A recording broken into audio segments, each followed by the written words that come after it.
Alors, bienvenue pour notre conseil diocésain de pastoral.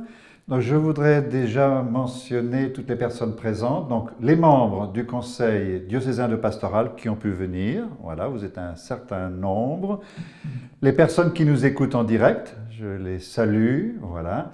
Et puis, je salue également toutes les personnes. Et vous aurez également, vous, cette possibilité de reprendre ça en différé. On vous enverra un lien. Et si vous voulez le reprendre ou le communiquer à d'autres personnes qui peuvent nous aider dans la réflexion, il faudra le faire. Voilà. Donc ça, c'est très important. Les nouvelles personnes qui ont reçu une lettre de mission, qui tout à l'heure vont avoir un envoi liturgique dans ce beau sanctuaire. Alors, je ne présente pas Monseigneur Ballot, parce que c'est lui qui nous accueille, je veux dire. Donc, voilà.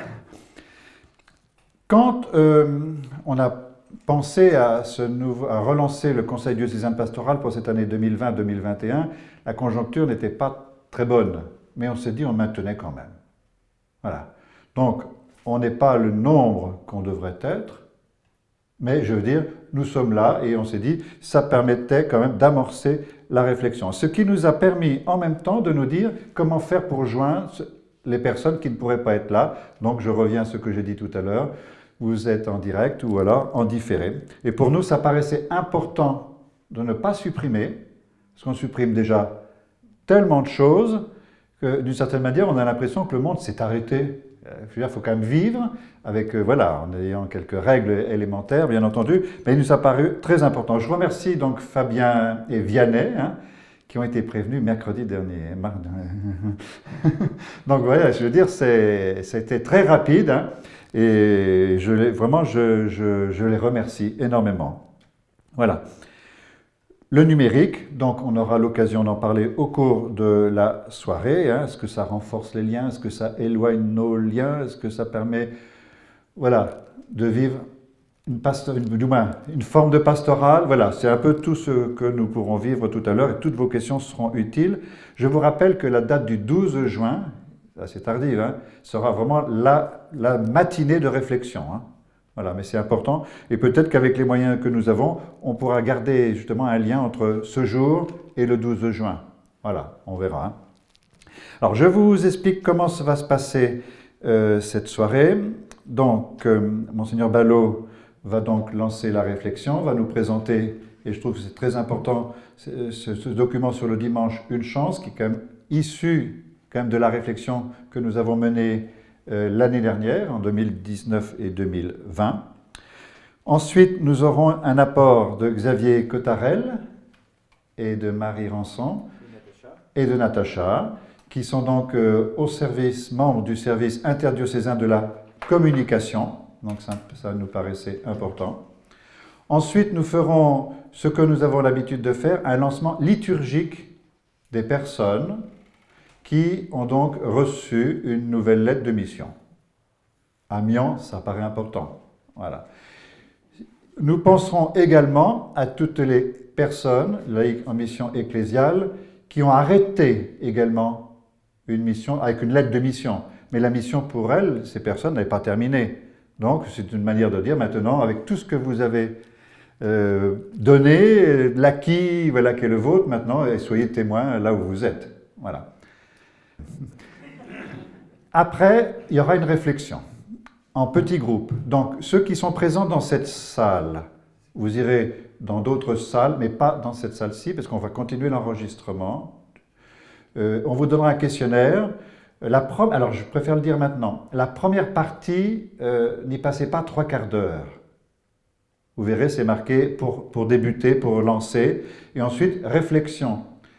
Parce que je pense que la deuxième partie, c'est ce qui va nous aider à construire.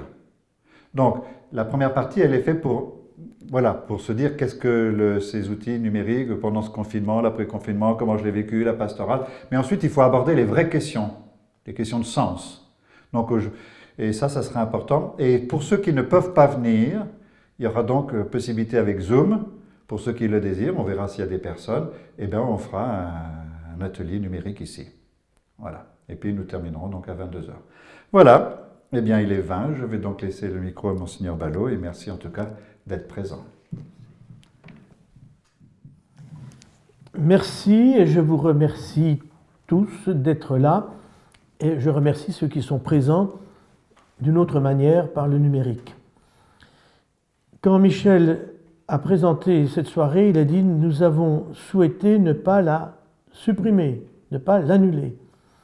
Ça fait partie des 4 points sur lesquels j'attirerai l'attention dans quelques jours en écrivant à l'ensemble des acteurs pastoraux, en disant ce que nous vivons en ce moment. J'attire l'attention sur 4 points. 1. Donner sens à ce que l'on vit. 2. Ne pas être dans une logique d'abandon, mais de transformation. N'annulons pas ce que nous devions faire, mais disons-nous comment on peut le faire autrement, comme ce soir. Et les grandes célébrations que nous préparons, la Toussaint, les veillées de Noël, il ne faut pas les restreindre au point que, mais peut-être les démultiplier, peut-être faire qu'elles aient lieu quelque part et qu'elles puissent être transmises dans une église un peu plus loin. Bon. Et ça se réfléchit. 3e point, garder des liens, que ceux qu'on ne voit plus, on puisse les rejoindre, que ceux auxquels nous pensons, on puisse les rejoindre. Donc, garder les liens. Et puis, le 4e point, développer et rejoindre l'intériorité de chacun, car on s'aperçoit que ce que nous vivons amène chacun à se questionner en profondeur sur le sens de sa vie. Et je cite souvent ce couple que j'ai rencontré dans la montagne, jeune, 35-40 ans, et qui échangeait avec moi sur le confinement et l'après-confinement, et qui disait « On a l'impression, quand on réfléchit, qu'on a finalement oublié quelque chose dans notre vie. On a certainement oublié quelque chose. » Il dit, peut-être quelqu'un, peut-être Dieu. Et ils m'ont dit, et on s'est mis d'accord là-dessus, la dimension spirituelle, c'est sûr. Remettre Dieu dans notre vie quand on l'a construite sans lui, c'est pas simple. Mais il sentait qu'il y avait quelque chose. Et un libraire me disait, je m'aperçois que je vends de plus en plus de livres autour de la spiritualité, des spiritualités orientales. Pardon.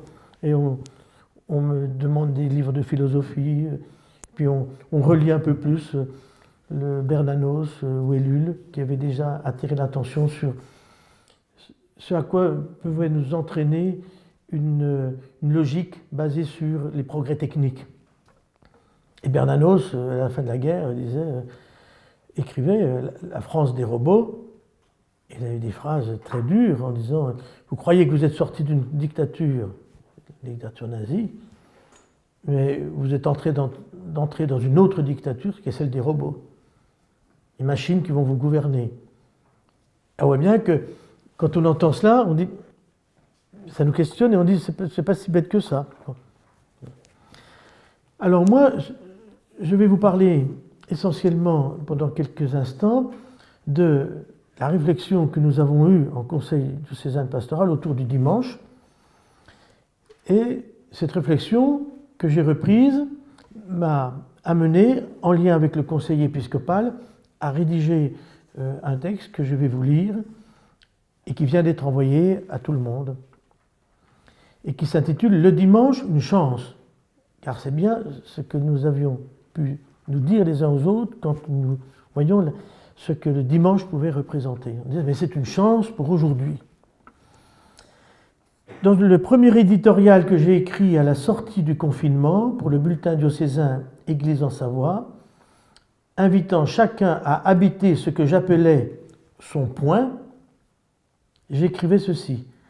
Habiter son point, c'est habiter ce que l'on est, être présent, être désencombré, puisque nous sommes un point dans l'univers, un petit point. Fendre la surface de la superficialité pour une présence à la vie, à soi, aux autres. Habiter son point ouvre à une communion respectueuse avec les autres, qui habitent leur propre point. Et je citais un prédicateur qui, dans une retraite, avait invité, je le cite, à décrocher de nos tâches absorbantes, difficiles, parfois redoutables, à nous laisser décanter pour entrer dans le temps et non pas surfer sur le temps ou courir après le temps.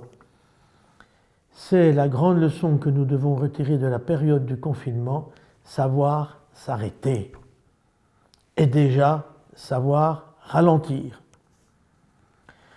Durant le confinement, les églises, bâtiments publics sont restées ouvertes.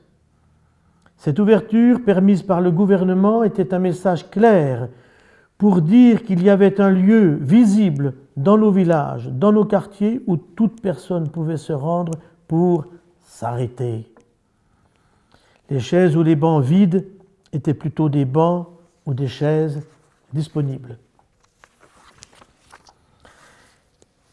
C'est lorsque l'on s'arrête que l'on peut prendre conscience de la présence de Dieu dans sa vie. C'est lorsqu'on s'arrête que l'on peut apprendre à voir du point de vue de Dieu comme le faisait le vénérable Camille Costa de Beauregard. C'est lorsqu'on s'arrête qu'on a le souci d'être en lien avec les pauvres, qu'on leur tend la main. C'est le message du pape François pour la 4e journée mondiale des pauvres qui aura lieu le 15 novembre 2020. C'est lorsqu'on s'arrête qu'on prend conscience qu'il y a des frères et des sœurs à côté de soi. C'est lorsqu'on s'arrête que le migrant est reconnu d'abord comme un frère. C'est lorsqu'on s'arrête, etc., etc. Vous pouvez ajouter des tas de choses. Nous le savons tous, le temps dans lequel nous sommes est un temps qui nous mange, comme Chronos, le dieu du temps dans la mythologie grecque, qui mangeait ses enfants pour ne pas être détrôné. On a l'impression que le temps est sans cesse accéléré pour échapper à sa juste place. Et nous savons tous que si la technique et les machines qu'elle permet de construire nous donnent les moyens d'être plus libres, nous faisons l'expérience douloureuse qu'au contraire, elle nous assimile, nous contraignant à devenir nous-mêmes des machines ou des robots. Elles sont en train de nous manger. Et même la détente, le temps passé ensemble devient un produit de consommation dans l'accélération du temps. Mais si l'on s'arrête, le chronos laisse alors la place au kairos, le temps favorable, opportun, ajusté. C'est d'ailleurs ce temps opportun que nous vivons depuis la résurrection du Christ. Depuis la résurrection du Christ, on est dans un autre temps, profondément, qui ne nie pas le chronos, mais qui le situe autrement. Nous connaissons le sens chrétien du dimanche, premier jour de la semaine, jour de la résurrection du Christ, jour où Dieu se repose après avoir créé le monde, jour sans travail, jour où la communauté des chrétiens se rassemble, célèbre l'Eucharistie. C'est le temps des relations gratuites, le temps que l'on prend avec et pour les autres, comme dans une famille. Et c'est à partir de ce dernier point que je voudrais insister et inviter toutes les paroisses à mettre en valeur le dimanche. Ce n'est pas simple pour nos contemporains qui sont pris dans cette accélération du temps, de pouvoir s'arrêter. Mais ils en ont tous fait l'expérience avec le confinement. C'est pas simple, mais tous ont fait l'expérience de ce temps qui s'arrête. Si ce fut éprouvant pour certaines familles, ce fut aussi une redécouverte pour beaucoup d'entre elles. Prendre du temps ensemble, prendre du temps pour soi. Je pourrais vous lire, pour illustrer, un petit SMS d'un jeune qui a 24 ans maintenant, qui se préparait à la confirmation et qui n'est toujours pas confirmé, mais qui est resté en lien avec moi, et qui, grâce à Facebook, qui nous dit « c'est l'anniversaire d'un tel ». Vous pouvez, alors il a vu que c'était mon anniversaire il y a peu de temps, donc il m'a envoyé un petit SMS. Et puis il me dit « j'espère que vous allez bien pendant ces temps difficiles ». Et il dit « pendant le confinement, je me suis aperçu que les liens à ma famille ont été renforcés. » Et il conclut « même dans les temps difficiles, il y a du bon. » Ce jeune n'était pas en dehors de sa famille, il était lié à sa famille, il n'y a pas de souci. Il faisait peut-être des études, je crois que c'était Grenoble, peut-être que le dimanche il l'a il y a un peu, puis qu'il allait à droite, à gauche. On était restés en famille. Mais il dit, j'ai perçu que les liens qui sont finalement importants dans ma vie. Et peut-être qu'il ne s'en apercevait plus. Pour qu'il me le partage et qu'il me dise, c'était dur, mais voilà le produit que ça a donné, ça veut dire quand même que même si c'est difficile, il y a beaucoup de choses que l'on peut faire bouger. Je le citais, donc je le cite dans du 22 ans, mais je crois qu'il y a un peu plus. Bon. Dans ce sens, je propose donc que l'ensemble des paroisses puissent prendre l'habitude d'un dimanche mensuel fraternel, entre parenthèses confiné, pour rejoindre ce jour-là tous ceux qui ont exprimé un lien avec la communauté catholique, par les funérailles, la catéchèse, la demande de sacrement, le mariage, baptême, confirmation, Eucharistie, les aumôneries de jeunes, ou d'EHPAD, de maisons de retraite, de foyers logement et d'autres. Ce moment doit être fraternel, simple dans son organisation, avec des propositions accessibles où les personnes ne sont pas les consommateurs de produits qu'on leur donne, qu'on aurait bien préparés, mais des acteurs de la relation partagée, autour de la parole de Dieu, autour de questions que nous pose la vie aujourd'hui, les débats de société. On peut aisément inviter régulièrement les personnes avec des SMS, des mails, des vidéos. En temps de restrictions sanitaires, on peut aussi exprimer et développer les liens sans nécessairement être présent physiquement. Quelqu'un a écrit au président de la République, qui s'appelle Monseigneur Éric de Moulin-Beaufort, archevêque de Reims, président de la Conférence des évêques de France, parce que le président de la République avait souhaité que les responsables des différentes religions puissent lui écrire et dire comment vous comprenez, comment vous sentez ce temps que nous sommes en train de vivre. Comme le président a souvent l'habitude de solliciter et qu'on lui donne des choses, je souhaite que non seulement il écoute, mais qu'il entende. Parce qu'on peut envoyer les choses, mais si au bout d'un moment on a l'impression que c'est comme si on avait parlé dans le vide, ça crée des frustrations. Donc je souhaite que vraiment ce qu'écrit Monseigneur Éric de Moulin-Beaufort, ça soit vraiment entendu, entre autres, sur ce qu'il dit du dimanche. Et donc dans sa lettre, qu'il intitule « Le matin, sème ton grain », l'archevêque de Reims invite le président de la République à instituer un dimanche confiné par mois partout dans notre pays. Il enracine, écoutez bien ça, cette proposition dans la tradition biblique où la mémoire est marquée par un mémorial qui représente l'œuvre libératrice de Dieu.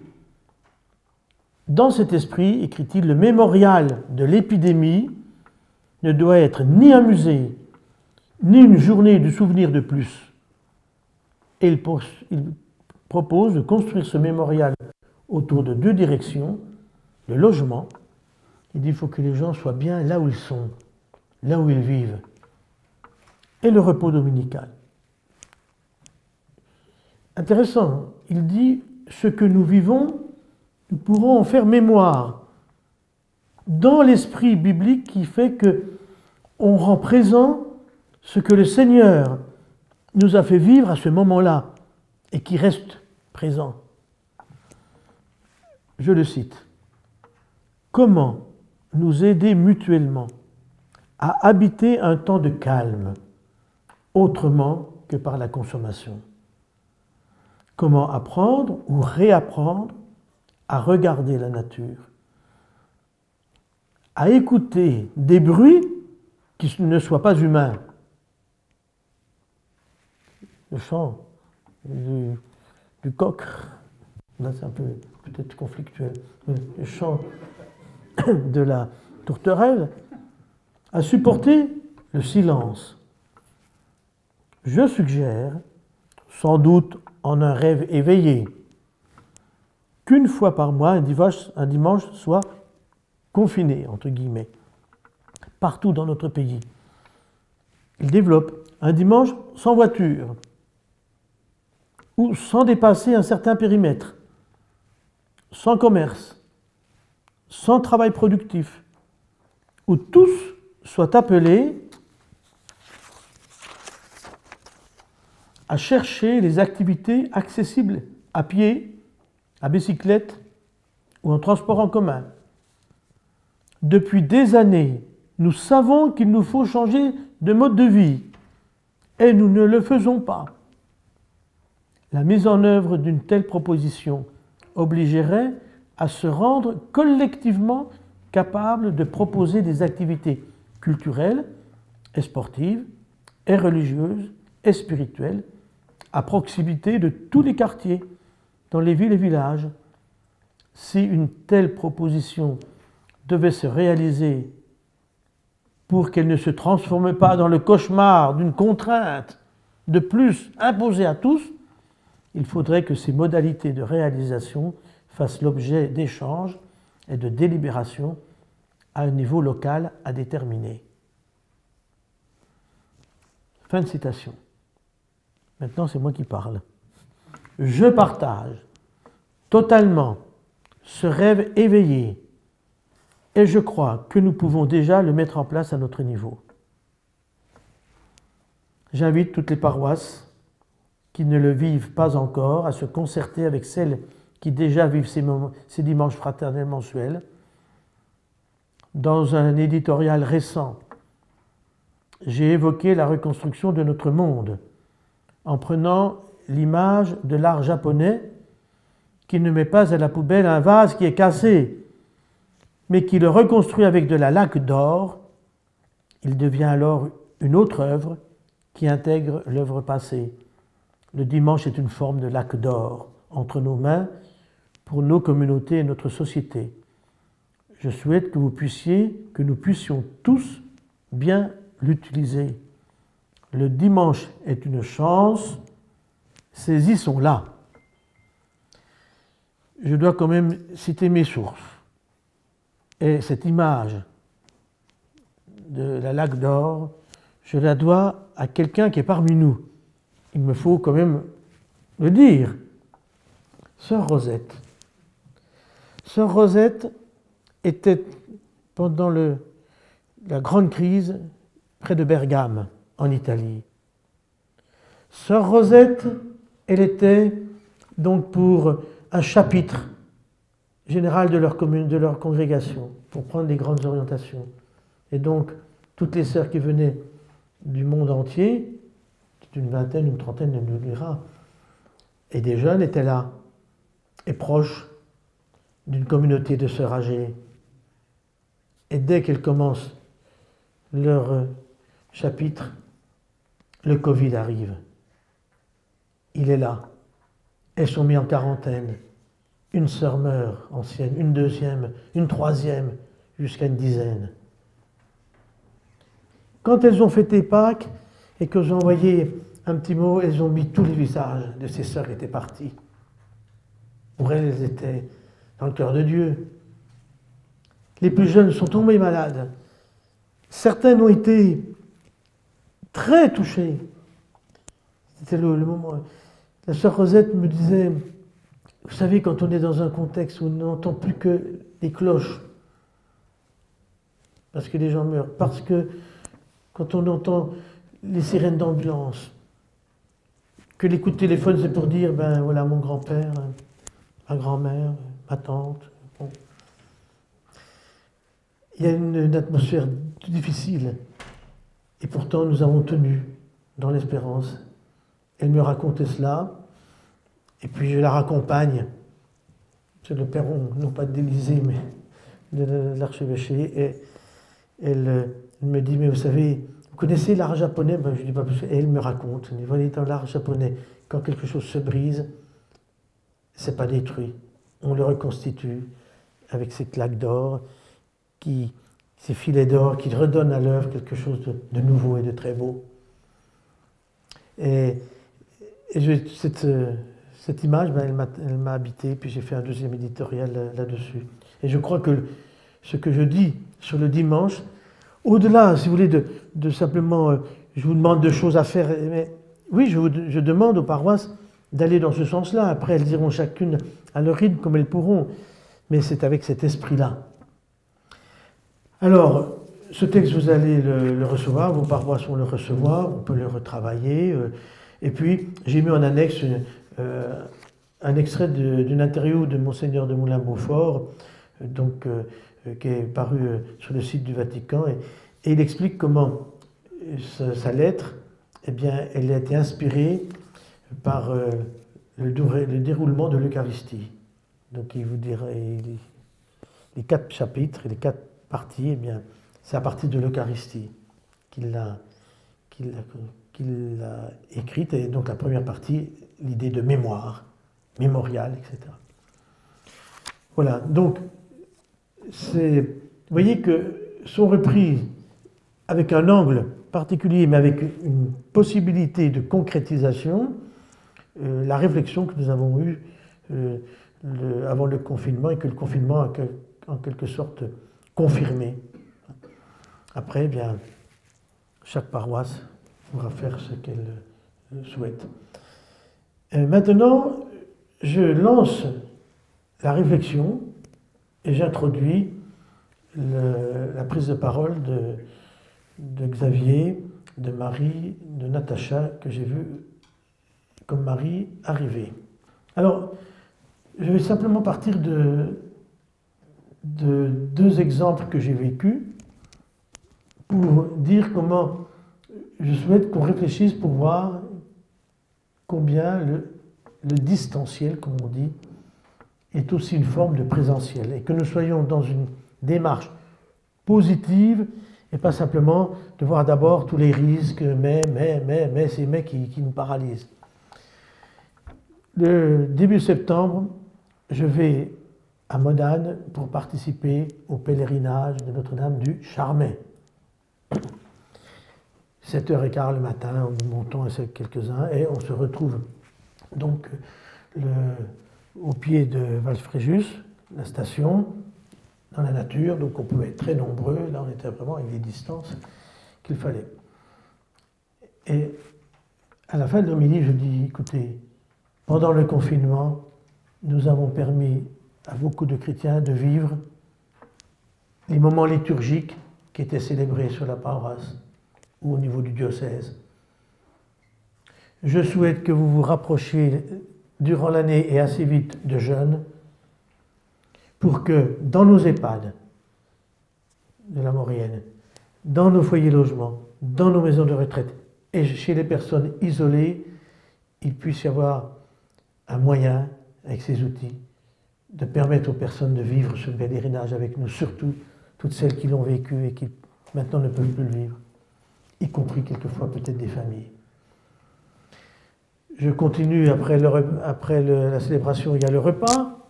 Je vais dire bonjour un peu à tous les petits groupes qui étaient là. C'est là que je prends des kilos, puisque... Monseigneur Bongis, là, d'accord, mais je suis déjà au dessert, oui, mais ça c'est très bon, je reviens à l'entrée. Bon. C'est très sympathique. Et je vois un couple un peu plus loin, éloigné, je vais dire bonjour à ce couple. Ah, me dit, oh, c'est sympathique, merci Monseigneur de venir jusque vers moi. Oh, il dit, ça me fait du bien aussi de marcher un peu. Donc, mais je suis content de vous voir. Ils ont leur téléphone.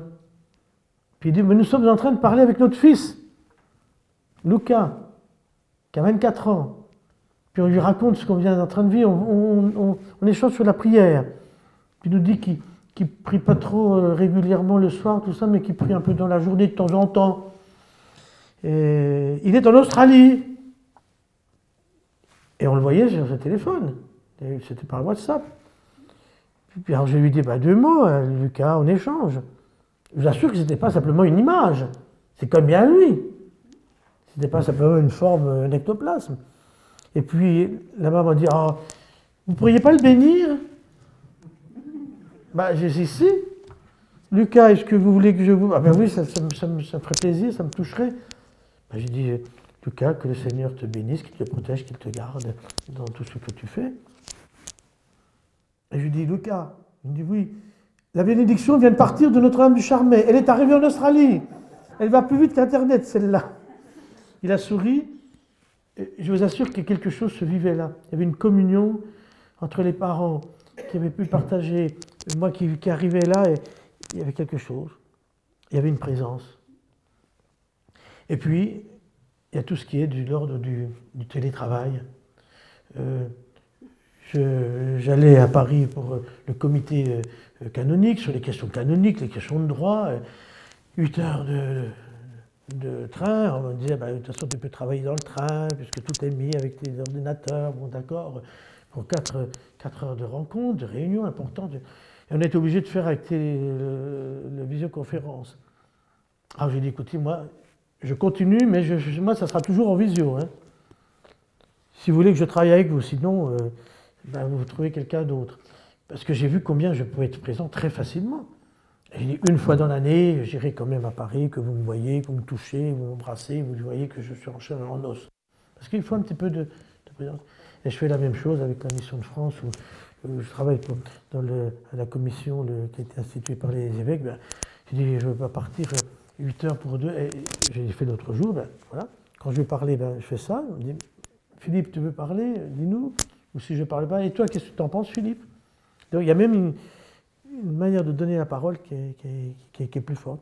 Donc dans les modalités de travail, dans les modalités liturgiques, nous sentons que le numérique est un outil qu'il faut que nous nous approprions avec, à la base, une réflexion solide, importante. Et je laisse la parole maintenant à ceux qui doivent la prendre, puisque je suis dans les temps. Merci au micro d'être aussi participatif que cela.